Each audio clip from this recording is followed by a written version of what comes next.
ಈ ಒಂದು ಯೋಗ ದಿನಾಚರಣೆಗೆ ಅತಿಥಿಗಳಾಗಿ ಮತ್ತು ಯೋಗವನ್ನ ಕಲಿಸಿಕೊಳ್ಳಿಕ್ಕೆ ನಮ್ಮ ಗುರುಮಿಟ್ಕಲ್ ಪಟ್ಟಣದ ಯೋಗ ಶಿಕ್ಷಕರಾಗಿರ್ತಕ್ಕಂತಹ ಶ್ರೀ ನರಸಿಂಹರೆಡ್ಡಿ ಅವರು ಬಂದಿದ್ದಾರೆ. ಅವರಿಗೆ ಆತ್ಮೀಯವಾಗಿರ್ತಕ್ಕಂಥ ನಮ್ಮ ಶಾಲೆ ಪರವಾಗಿ ಮತ್ತು ಮಕ್ಕಳ ಪರವಾಗಿ ಸ್ವಾಗತವನ್ನು ಕೊಡ್ತಾರೆ.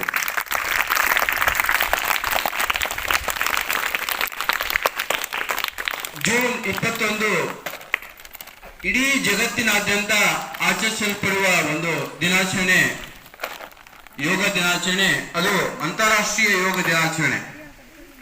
ಈ ಯೋಗ ಅಂತಕ್ಕಂಥದ್ದು ಸಂಸ್ಕೃತ ಪದವಾಗಿರ್ತಕ್ಕಂಥ ಯಜ್ ಪದದಿಂದ ಬಂದಿರತಕ್ಕಂಥದ್ದು. ಯಜ್ ಅಂದ್ರೆ ಸಮಾಗಮ, ಸಮಾಗಮ ಅಂದ್ರೆ ಸೇರೋದು, ಸೇರೋದು ಅಂದ್ರೆ ಕೂಡೋದು. ನೀವು ತೆಲುಗುದಂತೀರ ಕಲ್ಪೋದಂತಿರಲ್ಲ, ಹಂಗೆ ಸಮಾಗಮ. ಯಾವುದರ ಸಮಾಗಮ?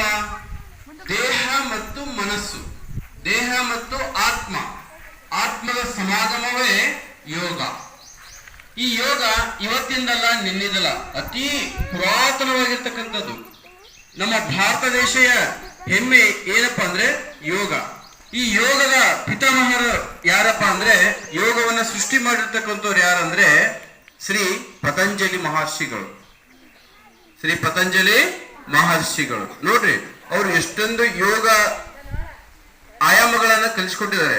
ಪ್ರತಿಯೊಂದು ಯೋಗದ ಆಯಾಮಗಳು ಕೂಡ ವಿಶೇಷವಾಗಿರ್ತಕ್ಕಂಥವು ಮತ್ತು ನಮ್ಮ ಆರೋಗ್ಯವನ್ನ ವೃದ್ಧಿ ಮಾಡ್ತಕ್ಕಂಥವು. ನೋಡ್ರಿ, ನಾವೆಲ್ಲ ಈಗ 20 ವರ್ಷ ಆದ್ರೆ ಸಾಕು ನಮ್ಮನೆ ಮುದುಕರು ಕಂಡ ಕಾಣ್ತೀವಿ. ಅದೇ ಯೋಗ ಪ್ರತಿನಿತ್ಯ ಯೋಗ ಮಾಡೋರು ನೋಡ್ರಿ, ಅವ್ರ ಮುಖ ಯಾವಾಗ್ಲೂ ಚೈತನ್ಯ ವಾಗಿರ್ತೈತಿ. ಅಂದ್ರೆ ಯೋಗಕ್ಕೆ ಅಷ್ಟೊಂದು ಪಾಸಿಟಿವ್ ಎನರ್ಜಿ, ಧನಾತ್ಮಕ ಶಕ್ತಿಯನ್ನು ಕೊಡ್ತಕ್ಕಂಥ ಒಂದು ಶಕ್ತಿ ಇದೆ.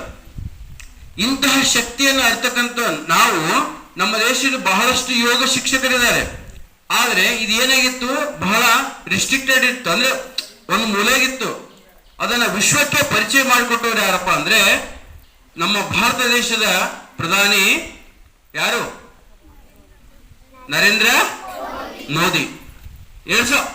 ಅವರು ಪ್ರಧಾನಿಯಾದ ತಕ್ಷಣ ಮಾಡಿರ್ತಕ್ಕಂಥ ಒಂದು ಒಳ್ಳೆ ಕೆಲಸ, ಬಹಳ ದೊಡ್ಡದಾಗಿರ್ತಕ್ಕಂಥ ಕೆಲಸ ಏನಪ್ಪಾ ಅಂದ್ರೆ, ವಿಶ್ವಸಂಸ್ಥೆಯಲ್ಲಿ ಈ ಒಂದು ವಿಷಯವನ್ನ ಮಂಡಿಸ್ತಾರೆ. ಯೋಗ ಅಂದ್ರೆ ಏನು, ಯೋಗದ ಮಹತ್ವ ಏನು, ಯೋಗದಿಂದ ಏನೆಲ್ಲ ಬದಲಾವಣೆಗಳಾಗ್ತವೆ ನಮ್ಮ ಜೀವನದಲ್ಲಿ ಅಂತಕ್ಕಂಥದ್ದನ್ನ ತಿಳಿಸ್ಕೊಡ್ತಾರೆ. ಆಗ ವಿಶ್ವಸಂಸ್ಥೆಯ ಎಲ್ಲಾ ಸದಸ್ಯ ರಾಷ್ಟ್ರಗಳು ಕೂಡ ಏನ್ ಮಾಡ್ತಾವೆ, ಒಕ್ಕೊರಲಿನಿಂದ ಸಹಮತವನ್ನು ವ್ಯಕ್ತಪಡಿಸ್ತವೆ.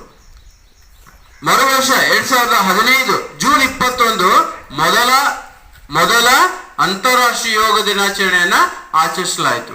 ಇವತ್ತು ನಾವು ಆಚರಣೆ ಮಾಡ್ತಕ್ಕಂಥದ್ದು 12ನೆಯ ಅಂತಾರಾಷ್ಟ್ರೀಯ ಯೋಗ ದಿನಾಚರಣೆ.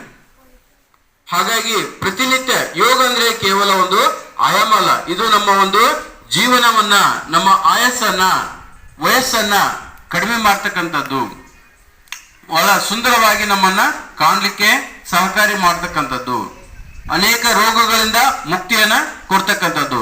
ಹಾಗಾಗಿ ಈ ದಿನವೂ ಕೂಡ ನಾವು ನಮ್ಮ ಶಾಲೆಗೆ ನಮ್ಮ ಯೋಗ ಶಿಕ್ಷಕರನ್ನ ಬರಮಾಡಿಕೊಂಡಿದ್ದೇವೆ.